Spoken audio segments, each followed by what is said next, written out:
إن الله وملائكته يصلون على النبي يا أيها الذين آمنوا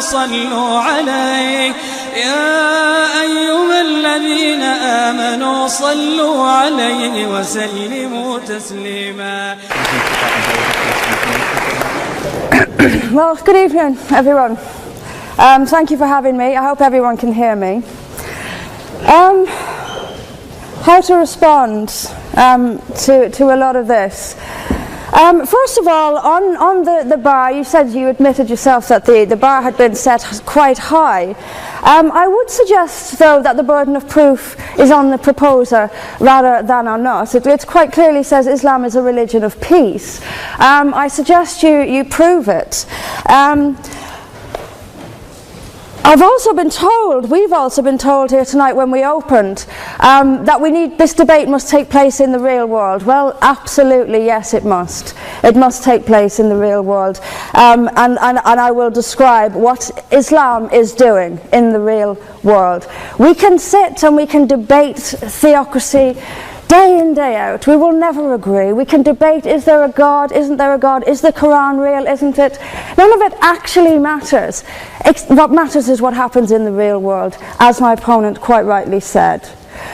My side of the argument is regularly told that we've heard it again tonight, we were described somewhat as hate.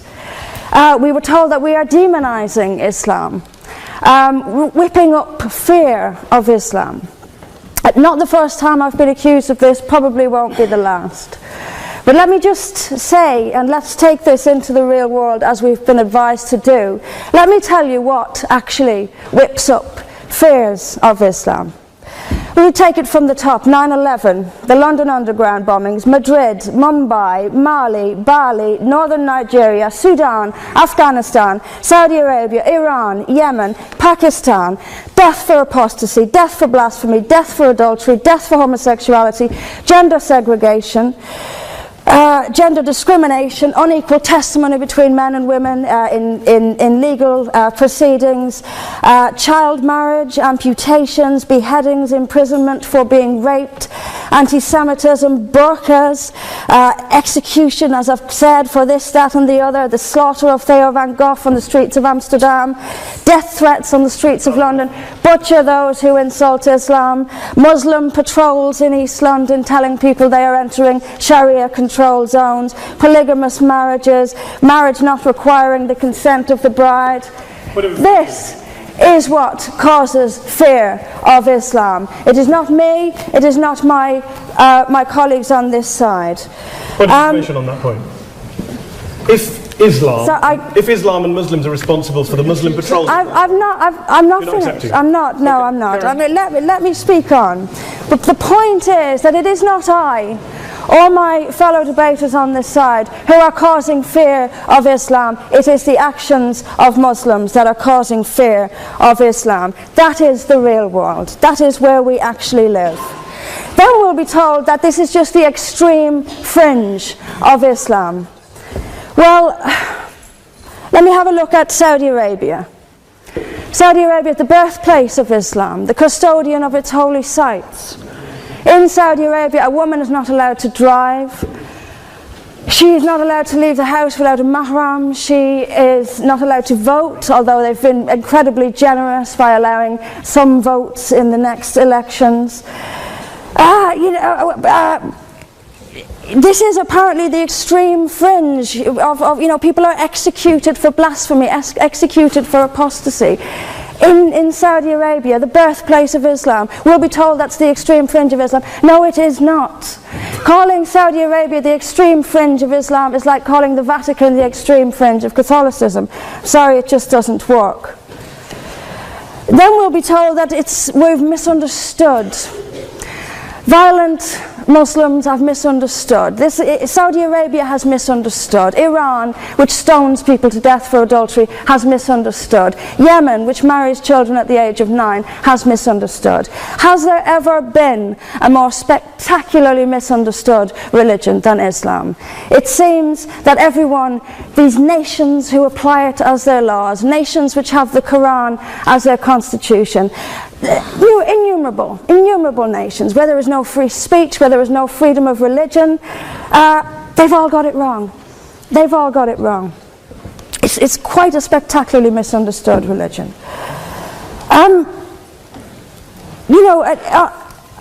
There's just so much. I'm constantly told as well that I need to respect Islam. I'm never quite given a good enough reason why. I am under no greater obligation to respect Islam than I am any other beliefs. I'm under no more obligation to respect a woman oppressed in the name of Islam than if she is oppressed by the BNP or anyone else. I am under no obligation to make compromises with an ideology I simply don't see as peaceful. Why don't I see it as peaceful? Because of the evidence. If I look around the world and I see the countries where Islam calls the shots, all I see is brutality and violence imposed by the state. We were told that peace is not just the absence of violence but the presence of justice. Absolutely. I do not see how in a nation where, as the only woman here, I have some particular issues with the way women are treated in Islamic states. Now you can argue that they've got it wrong. Tell them that, because they seem to think that's what it is. Yes, I mean, there's so much to say about it, but is there a peaceful Islam? Yes, there is. It's in the hearts of peaceful Muslims. Unfortunately, though, there's also a rather more objective Islam, and peaceful Muslims have to do some really rather creative interpretation, like the command to beat her. I've seen Muslim women. I didn't stand up for you. You're allowed to. Well, I didn't. So if you could just have it. But I knew this would happen. I knew this would happen, by the way. I knew this would happen.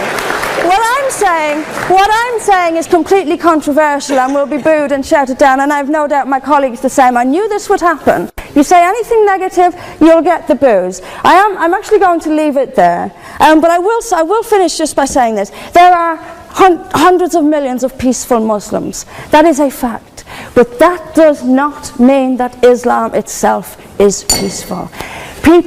Peaceful Muslims interpret verses of the Quran so almost beyond recognition. It's reinterpreted, like the command to beat her. It's there in the Quran, and I've seen Muslim women try to dance around it. They put words in there that simply aren't there. That's what it says. It says beat her. And in the countries where the Quran calls the shots, that is exactly what they do. This is not peace. This is not justice. Islam is not a religion of peace, as the evidence shows us. Thank you. Thank you very much, Mr. President. Ladies and gentlemen, good evening. Assalamu alaikum. Lovely to see you all here tonight. We are having a very entertaining night, are we not, with some very interesting things being said from the other side of the house tonight. Let me begin by saying, as a Muslim, as a representative of Islam, I would consider myself an ambassador for Islam, a believer in Islam, a follower of Islam and its Prophet. So in that capacity, let me begin by apologizing to Anne-Marie for the Bali bombings. I apologize for the role of my religion and me and my people, for the killing of Theo van Gogh, for 7/7. Yes, that was all of us. That was Islam, that was Muslims, that was the Quran. I mean, astonishing claims to make in the very first speech tonight, on a day like today, where the Conservative Prime Minister of the United Kingdom is having to come out and point out that these kind of views are anathema. And I believe you're trying to stand for the Labour Party to become an MP in Brighton. If you do, and you make these comments, I'm guessing you'll have the whip withdrawn from you, but then again, UKIP's on the rise, they'll take you, the BNP, they might have something to say about your views. This is what Mehdi Hassan always does. By the way, just on a factual point, since we heard a lot about the second speaker, about how backward we Muslims all are, on a factual point, you said that Islam was born in Saudi Arabia. Islam was born in 610 AD. Saudi Arabia was born in 1932 AD. So you were only 1,322 years off. Not bad? Not bad start there. Talking of maths, by the way, a man named Al-Khwarizmi was one of the greatest mathematicians of all time, a Muslim, worked in the golden age of Islam. He's the guy who came up with not just algebra, but algorithms. Without algorithms, you wouldn't have laptops. Without laptops, Daniel Johnson tonight wouldn't have been able to print out his speech in which he came to berate us Muslims for holding back the advance and intellectual achievements of the West, which all happened without any contribution from anyone else other than the Judeo-Christian people of Europe. In fact, Daniel David Levering, the author of the Pulitzer Prize-winning historian and author of The Golden Crucible, points out that there would be no Renaissance, there would be no Reformation in Europe without the role played by Ibn Sina and Ibn Rushd and some of the great Muslim theologians, philosophers, scientists in bringing Greek texts to Europe. As for this being our university, I will leave that to the imagination as to who is our and who is there. I studied here too. An astonishing set of speeches so far making this case tonight. A mixture of just cherry-picked quotes, facts and figures, self-serving, selective, a farrago of distortions, misrepresentations, misinterpretations, misquotations. Daniel talked about my article in the New Statesman, which got me a lot of flack, where I talked about the anti-Semitism that is prevalent in some parts of the Muslim community, which indeed it is. Of course, I didn't say in that piece that it was caused by the religion of Islam. In fact, modern anti-Semitism in the Middle East was imported from, finish the sentence, Christian, Judeo-Christian Europe, where I believe some certainly bad things happened to the Jewish people. In fact, Tom Friedman, Jewish-American columnist in the New York Times, told me in this very chamber last week that he believed, had Muslims been running Europe in the 1940s, 6 million extra Jews would still be alive today. So I'm not going to take lessons in anti-Semitism from someone who's here to defend the Judeo-Christian values of a continent that murdered 6 million Jews. Moving swiftly on. Yes. Absolutely. Well, I'm about to make that point. No, I'm about to make that point. You're right. I agree with you. I agree with you 110%. That is my point. I don't think Europe is evil or bad. I'm a very proud European. I don't want to judge Europe on that basis, but if we're going to play this gutter game where we pull out the Bali bombing and we pull out examples of anti-Semitism in the Islamic community, then of course I'm going to come back and say, well, hold on. I mean, look, let's be very clear. Daniel here was a last-minute replacement for Douglas Murray, who had to pull out. And Douglas and I have a well-documented differences, but to be fair to Douglas, as to be fair to Anne-Marie and to Peter, atheists.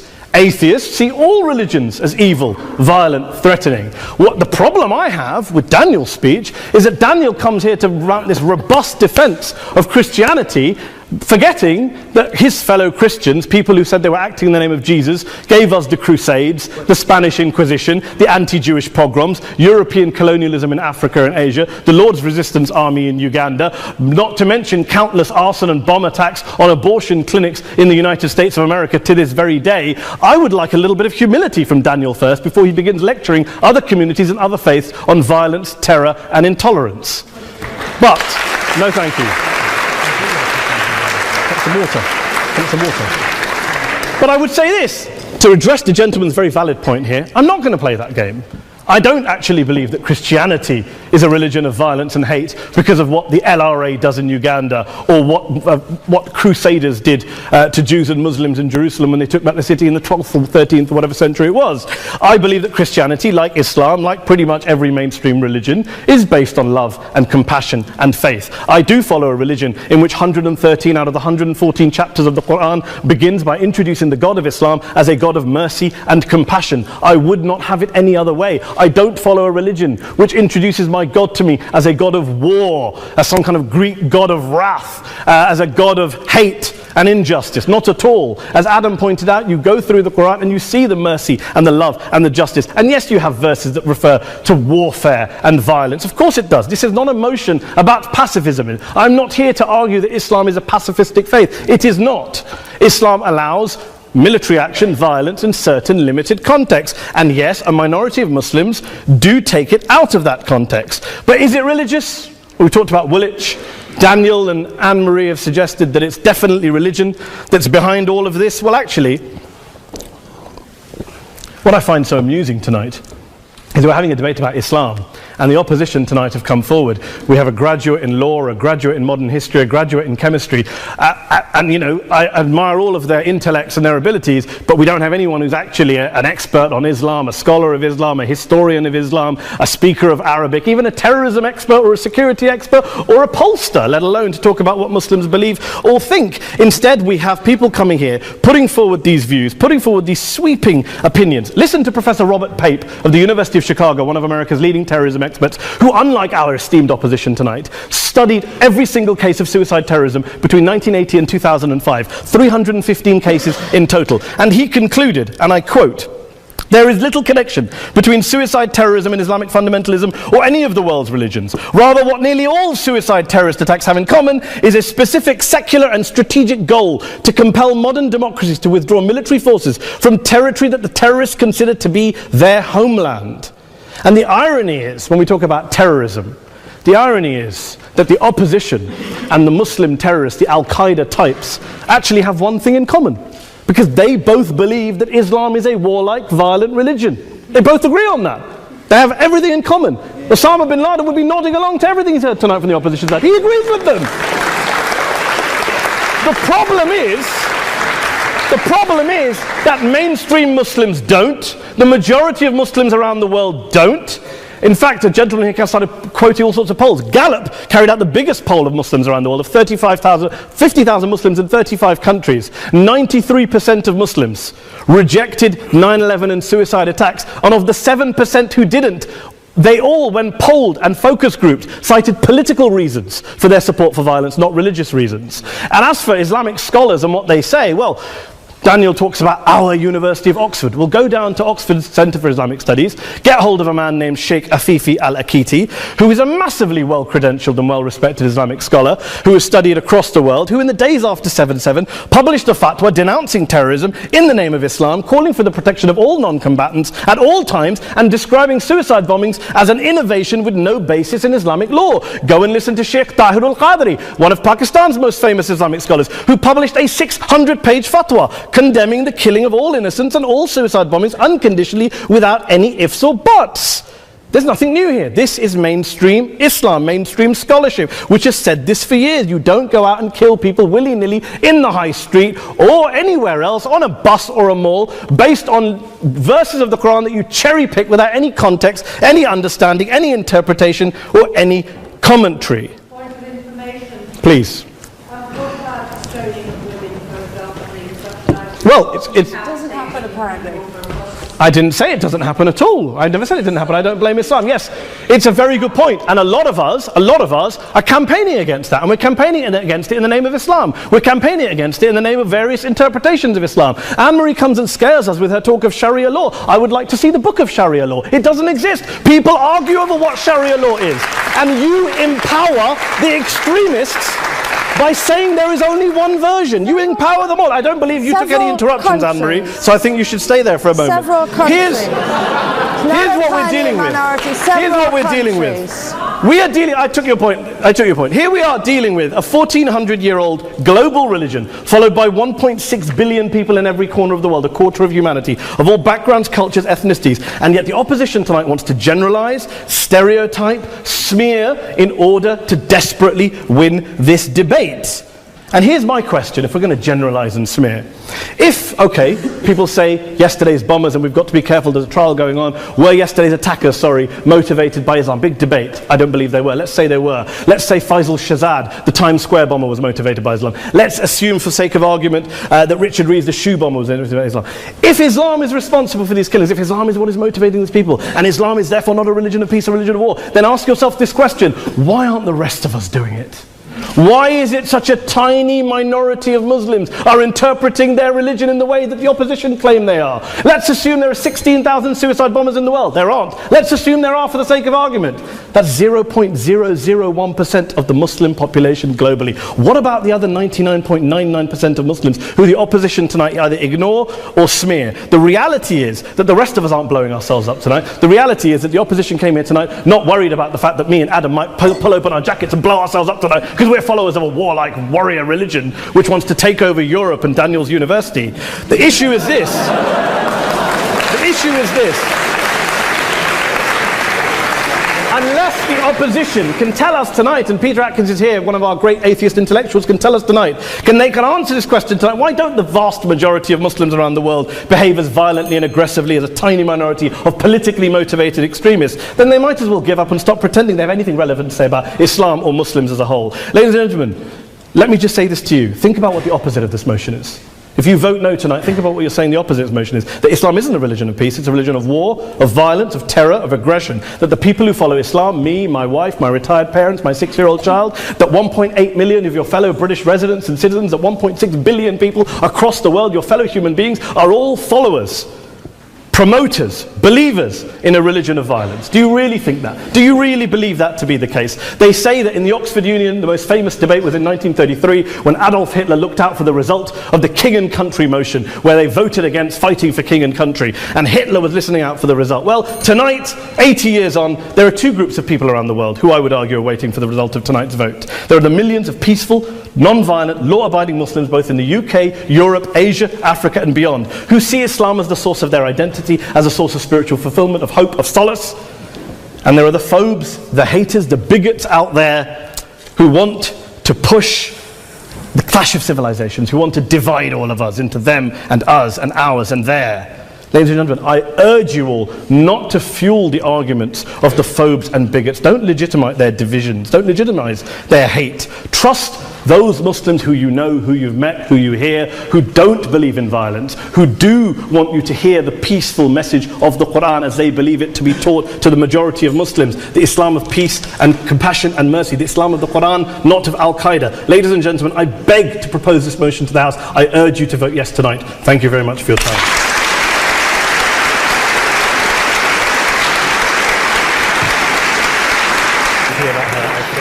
In it, as good men will find anywhere. But we, through examples of the behavior that Islam inspires and often condones, and by seeking to show that Islam has an intrinsic fault, long for Islam 2.0. Islam 2.0, Islam's enlightenment, will have an emphasis on humanity, subtlety, harmony, and reason, and be virtuous. On that point, this evening, though, you are judging Islam 1.0, not Islam 2.0.